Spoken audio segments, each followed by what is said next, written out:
नमस्कार दोस्तों, स्वागत है आपका ऋषि खुर के यूट्यूब चैनल में। आज हम देख रहे हैं डायन की कहानी। कृपया अपने रिस्क पर देखें। मैं उस डरावनी रात को कभी नहीं भूल सकता जिस रात मैंने अपना सबसे अच्छा दोस्त सूरज पाटिल को खो दिया था।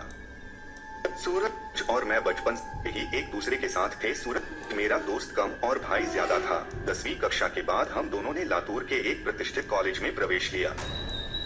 हमारे लिए लातूर शहर अनजान था, पर कुछ ही दिनों में हम उस शहर का चप्पा चप्पा जान गए थे, क्योंकि सूरज और मैं पूरे दिन गांव में बाइक से घुमा करते थे। हम दोनों रोज रोज उसी शहर में घूमकर बोर हो चुके थे। इसलिए एक रात हमने लॉन्ग ड्राइव पर जाने का फैसला किया। हमने कामी गांव के जंगल में जाने का प्लान बनाया। हम कामी गांव के जंगल में कभी नहीं गए थे, पर हमने सिर्फ इतना सुना था कि कामी गांव का जंगल सिर्फ नाम का जंगल है, क्योंकि वह हरे भरे पेड़ों के सिवाय कुछ नहीं था। क्योंकि उस जंगल में जो भी जंगली जानवर थे वो शिकार के कारण खत्म हो चुके थे।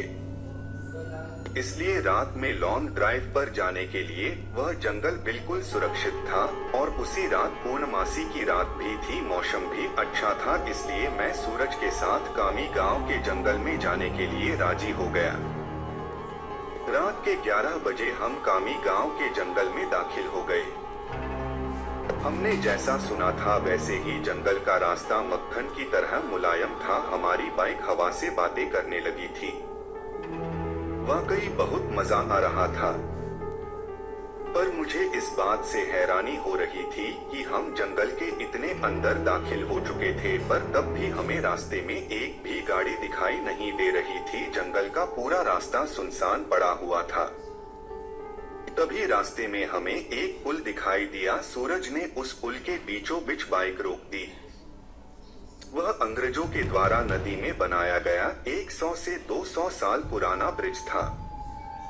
पुल के बगल में एक बड़ा सा बोर्ड लगा हुआ था और उस पर लिखा हुआ था स्ट्रीट जॉर्ज ब्रिज। हम दोनों पुल पर गए और खड़े हो गए।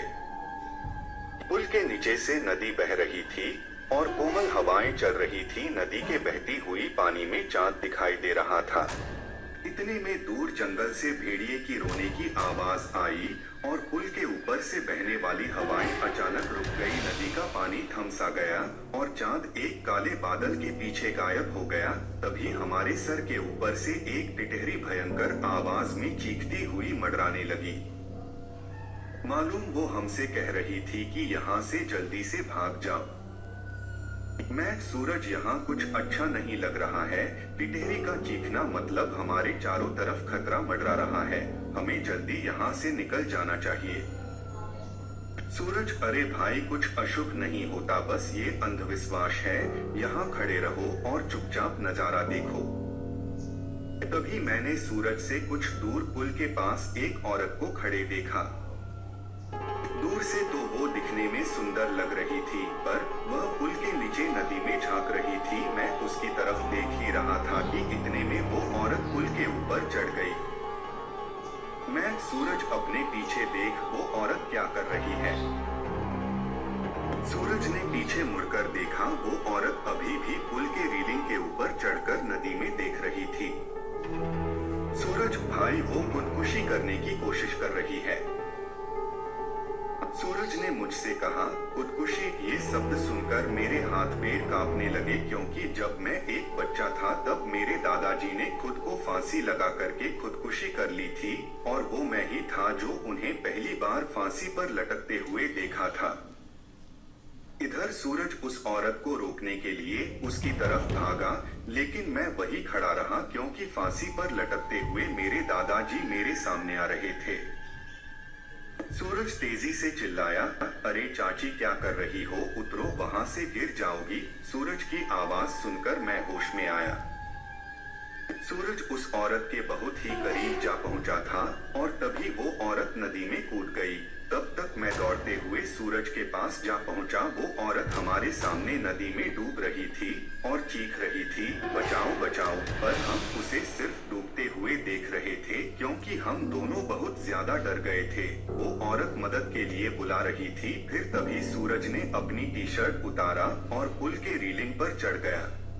उसने मेरे हाथ से अपना हाथ छुड़ाकर उस लड़की को बचाने के लिए नदी में कूद गया।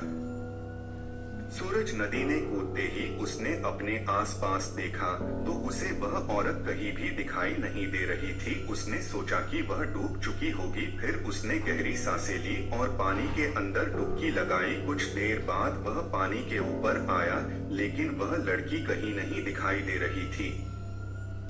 मैंने आंखें बंद करके भगवान से प्रार्थना की, लेकिन जब मैंने आंखें खोली तो मेरे बगल में ही पुल की रेलिंग पर वही औरत बैठी थी जो कुछ देर पहले नदी में कूद गई थी। वह किसी जंगली जानवर की तरह पुल की रेलिंग पर बैठी हुई थी और नदी में सूरज की तरफ देख रही थी। मैं मन ही मन सोच रहा था कि तभी मुझे लगा कि ये औरत नहीं बल्कि एक चुड़ैल है, और मैं डर के मारे कांपने लगा और जोर से चिल्लाया, सूरज। तभी वह चुड़ैल ने मेरे तरफ देखा और वह जैसे ही देखा मेरा सिर से पैर तक कांपने लगा। उसका चेहरा काला और आंखें पीली थी, माथे पर बड़ा सा कुमकुम था और नाक में बड़ी सी नथ थी। उसके नुकीले दांत उसके मुंह से बाहर निकले हुए थे और उसके नाखून जंगली जानवर की तरह लंबे और नुकीले थे। चुड़ैल, क्या हुआ? मुझे ढूंढ रहे हो? हंसते हुए बोली। सूरज पानी की सतह से हमें देख रहा था। उसे भी पता चल चुका था कि ये कोई औरत नहीं बल्कि ये एक चुड़ैल है। सूरज हमें चौड़ी आंखों से देख रहा था।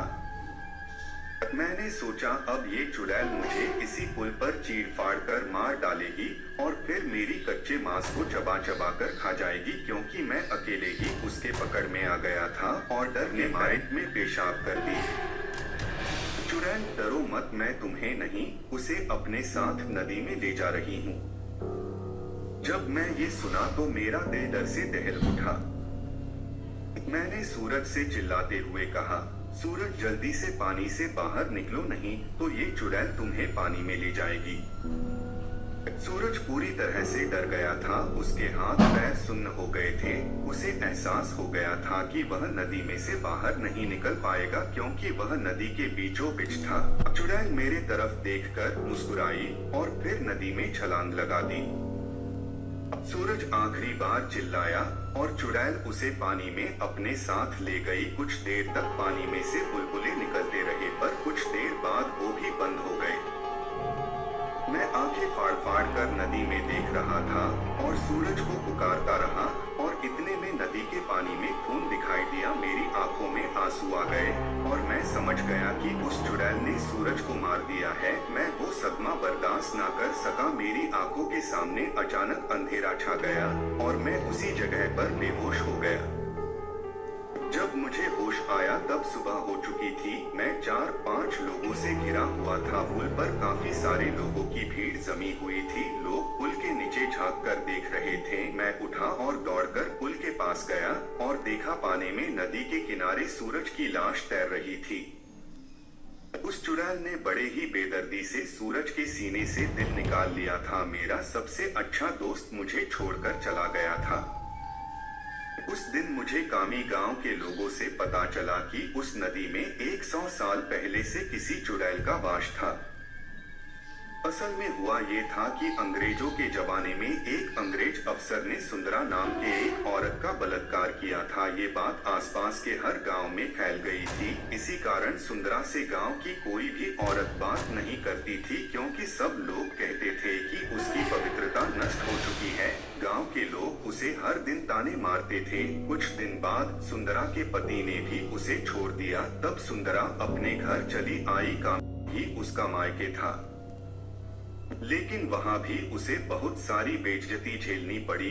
वह हर दिन लोगों के ताने सुनकर तंग आ गई थी। इसलिए एक दिन पूर्णमासी की रात सुंदरा ने कामी गांव के स्ट्रीट जॉर्ज ब्रिज से नदी में कूदकर खुदकुशी कर ली थी। मरने के बाद वह चुड़ैल बन गई और पूर्णमासी की रात सुंदरा उस ब्रिज पर आती थी और लोगों को इसी तरह कपट से अपना शिकार बनाती थी।